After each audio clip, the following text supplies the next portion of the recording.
Alright, let's get into it. Today we're diving into a topic that's a little bit sneaky, a little bit clever, and definitely something you want to get right if you're going to try it. We're talking about how to check someone's phone, specifically your partner's, without setting off any alarms or making it obvious. Maybe you've got a gut feeling, or maybe you're just curious, but either way, you want to be smart about it. You're tech savvy, you want peace of mind, but you also don't want to set off any alarms. It's all about being subtle, blending in, and making sure you don't leave a trace. The last thing you want is to get caught in the act, right? Here's how I'd approach secretly checking his phone, without making it obvious. It's not just about what you do, but how you do it. Confidence and calmness are your best friends here. First up, timing is everything. You need to pick your moment carefully. If you rush, you'll make mistakes, and mistakes get noticed. Wait till he's busy, showering, gaming, or out running an errand. These are golden opportunities because his attention is elsewhere, and he's less likely to double back unexpectedly. Basically, when he's far too distracted to notice what you're up to. If he's deep into a game or lost in a show, you've got a window. Use it wisely. Now, before you even pick up his phone, take a deep breath. There's no rush. The calmer you are, the less likely you'll fumble or draw attention. If you're nervous, your hands might shake, or you might drop the phone. So just pause, breathe, and act natural. If he's set a password or Face ID, you'll need to be clever. Most people use the same passcode for ages, so pay attention to his habits. Does he use a pattern, a PIN, or just swipe up for Face ID? Watch him unlock it a couple of times, maybe over dinner or when he's texting right next to you. People are creatures of habit, and you can often catch the code just by being observant. People rarely change their passcodes, so keep that in mind. If you spot it once, chances are it'll work again.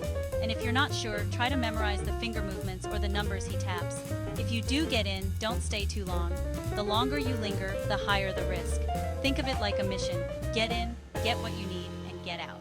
The key is speed and subtlety. Move with purpose, but don't rush so much that you make mistakes. Every second counts, but so does being smooth. Go straight for what you're looking for. Messages, call logs, maybe the photos. Don't get sidetracked by other apps or notifications. Have a plan before you even touch the phone. Don't jump into every app, and whatever you do, don't leave anything open. If you open something by accident, back out quickly and make sure it looks untouched. Always exit back to the home screen. Notifications are a giveaway. If you leave an app open, he'll know someone was snooping. If you open a message, it might show as read. That's a classic mistake. Some apps even show the exact time you read it, so be extra careful. So, use preview mode where you can... That sneak peek on the lock screen is gold. You can often see enough of a message to get the gist without actually opening it. If you must open something, try and mark it as unread before you close. It's a small detail, but it can save you from awkward questions later. WhatsApp, for example, lets you do this. Just hold down on the chat and select Mark as Unread. Easy. Oh, and avoid apps that show last active or blue ticks. These features are designed to let people know when you've been snooping around. Instagram DMs, Facebook Messenger, those sorts. They're notorious for giving away your activity, so steer clear unless you know exactly what you're doing. They're built to rat you out. One pro tip: if you're worried about being seen, use another device to check notifications if possible, or stick to apps that don't show red receipts. Take photos of anything you might need for later instead of scrolling around.